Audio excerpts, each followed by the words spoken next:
Борбата за привлекување и влез на нови странски инвестиции продолжува и покрај политичката криза во која се наоѓа Македонија. Германската компанија Франц Киел ќе започне со работа. Тоа е водечка фабрика за производство на седишта за автобуси и возови во Европа.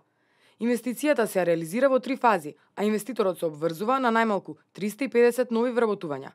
Оваа фабрика меѓу другото е добавувач на фабриката Ван Хул, која веќе инвестира и произведува во Македонија.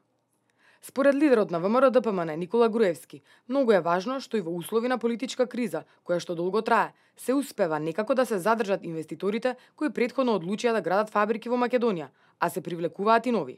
Се трудиме, даваме се од себе во текот на оваа политичка криза, колку што е можно повеќе од проектите на владата да се одвиваат и да не запад.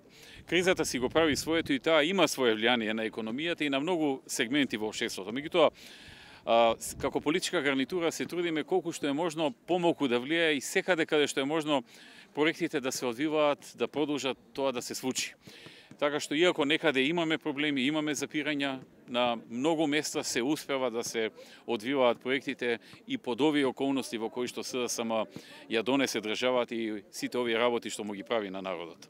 Активно течат и подготовките за изградба и реализација на инвестицијата на Джонсон Контролс во Струмица, која предвидува 1500 нови вработувања. Во моментов во оваа фабрика за производство на навлаки за автомобилски седишта има и 750 вработени во Браунфилд инвестицијата. За 2 недели почнува монтажата на опремата и машините, пошто работниците ќе бидат префрлени во новите погони.